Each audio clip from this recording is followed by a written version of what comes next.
minus 3, 2, 1, ignition.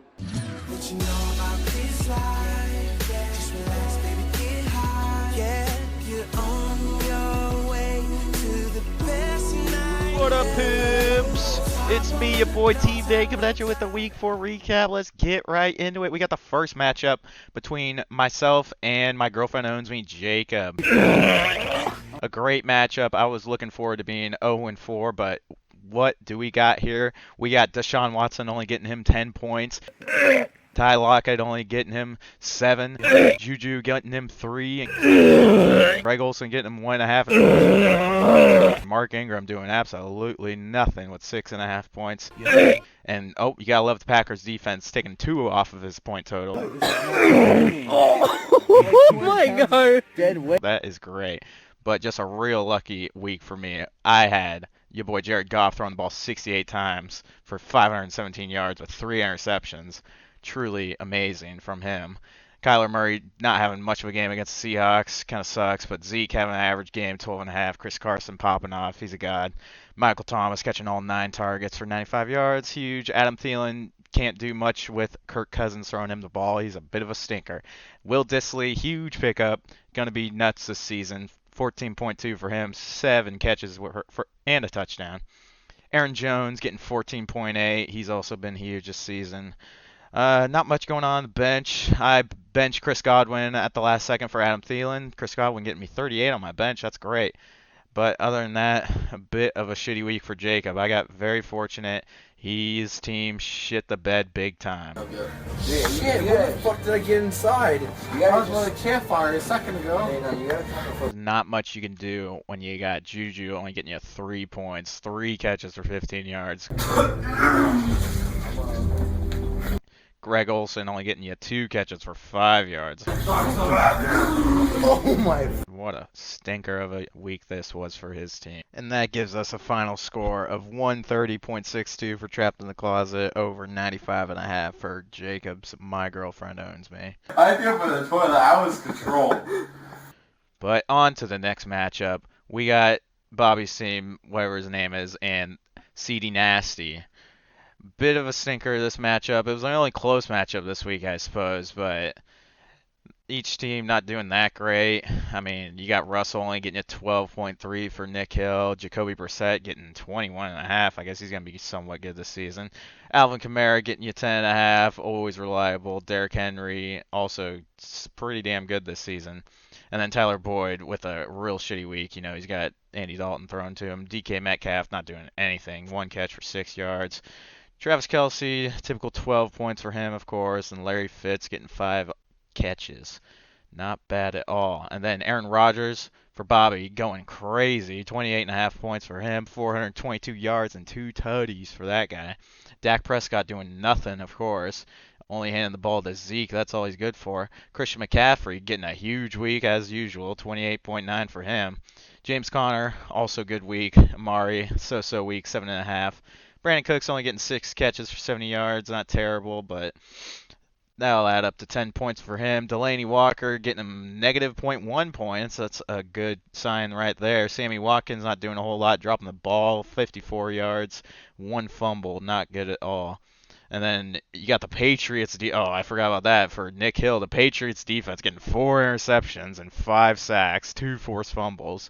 26 points for that guy. What a final score being 114 from Bobby over 111.6 Nick Hill. On to the next matchup. This is the big one. We got Connor's team from half Chubb to full Chubb with Nick Chubb going 40.8 points for this guy. And then you got 20 carries for 165 yards, 3 touchdowns. Insane. Both their quarterbacks having the standard 20 points for Wentz, 21 for Lamar. Not bad at all. David Johnson finally doing something. 11 points, 8 catches for 99, or 11 carries, 8 catches for 99 receiving yards. Insane. 18 points for that guy. Robert Woods just getting all the targets from Goff. 15 targets, 13 catches, 164 yards. Not bad at all.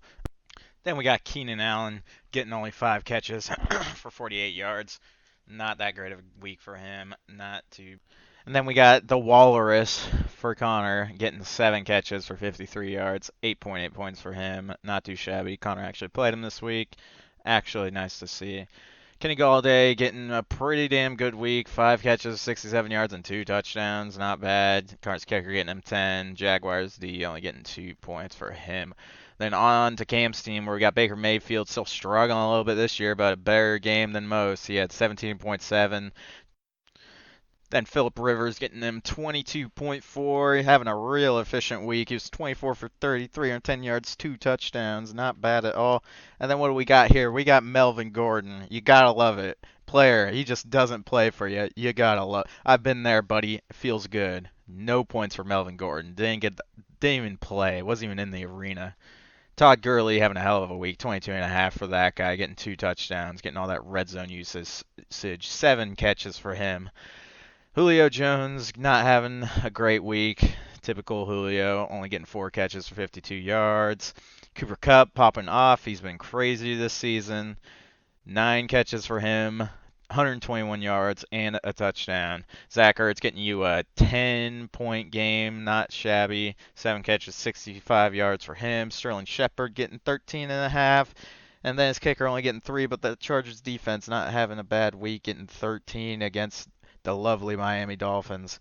Each of them really didn't have anyone sitting on their bench that they should have played, so not bad. And that gives us a final score of 175 Connor, 134 for Cam. Anyways, on to the next one. This is the worst matchup of the week right here. This makes me sick just thinking about it. We got Solely MJ Team 1, nice team name, going up against Lil Nas Flex, Andrew, getting a terrible 86 points. Week low right here. Just disgusting. And then you got Michael almost getting the week high with 170. Doubled his point total. Not bad. Not bad at all. Getting into it, we got Kyle Allen for Andrew getting .28. Not very good. Andrew's playing all the backups this year. Maybe Michael could train with a quarterback. I wonder if they've talked about that. They should look into that. Only getting .28 for Andrew, 24 for 34, 230 yards, and 3 fumbles. Not bad. I see why he's off your roster there, buddy. Mason Rudolph, 24 for 28 for him. That's 16.8 fantasy points, 2 touchdowns. Not that great of a week. Marlon Mack having a terrible week. 3.9 for him, 11 carries, 39 yards, didn't do anything. Patrick Lindsey, 6.5, not doing much either. DeAndre Hopkins really not doing much. As an interception. Did not have a good week. 3.6 for him, 5 catches for 41 yards. Julian Edelman, also not a good week. 4 for 7, 30 yards for him. Evan Ingram, only 7.4. And then the only bright spot of Andrew's entire team, Austin Eckler, but this will be the last time you're getting this, Andrew. You're getting him 26.7, 18 carries, 60 yards, and a touchdown. 5 catches for 62 receiving yards, and a touchdown there as well. And then we got both their kickers really doing well. Lutz getting them 14 points. Colts D only getting them 3.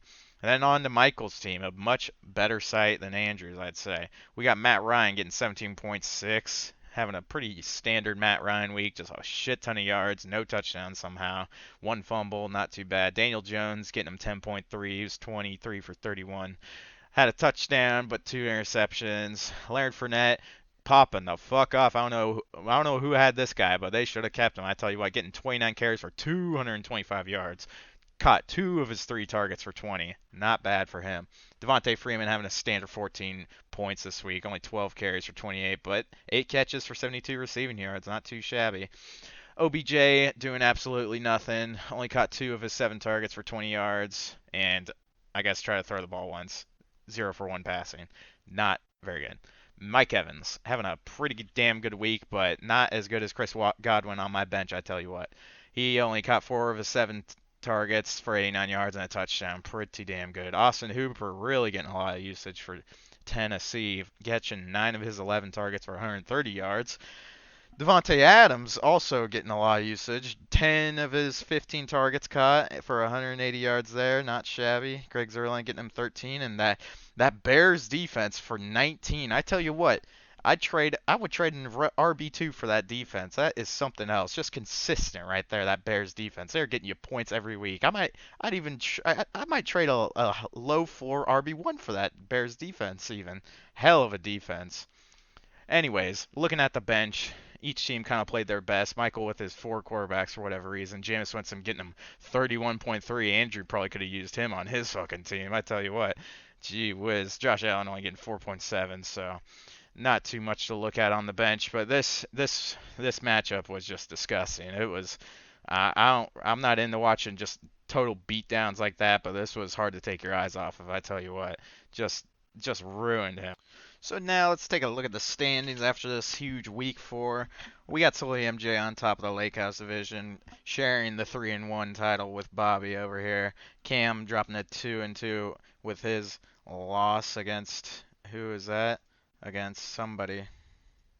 Oh yeah, against Connor, of course, the Pele's of Anal. Nice. Not bad. Then I'm sitting there on the bottom 1-3. We got Jacob dropping the 3-1, Dayman 2-2, Connor with that first win. Him and Andrew sharing the bottom of their division, best night ever, sitting at 1-3. Connor's outlook looking a lot better than Andrew's. He scored a hell of a lot more points than he has, but they're both right there on points against. You love to see it. That's fantasy 101 for you, baby. But I'd say easily the biggest development of this week 4 would have to be Connor and I finally picking up our first wins. Connor's team is just way too good to be 1-3. He's got that 608 points for it, highest of the league, not reflecting in his record. That's fantasy football for you. Got to love it. You got me. I only had 478 points for so far this season, but we're climbing. My team's pretty good. They've been pretty shit recently, but this past couple weeks they've been climbing up there, so big things ahead for both of us. We're going to end up on top of the league, I guarantee it. Let's see this week 5, though. I'll give you my predictions. We got Dennis Reynolds versus the Dayman, a matchup of the two gingers. And I'm thinking it's going to be the closest one this week. We're really highly projected, each of us, like way higher than everyone else, but that doesn't really mean anything. But after this first game, it's 52.5 me, 29.2 for Nick Hill. Russell Wilson just going crazy, but I still project I'm going to win because, you know, my team's just so good. We got Bobby versus Jacob. This is the 2 3-1 teams, but I see Jacob winning this one because Bobby's trading for fucking defenses, giving away RB2s, so Jacob's going to just have his standard Patrick Mahomes, Deshaun Watson scoring 30 points each, so I see Jacob winning that one.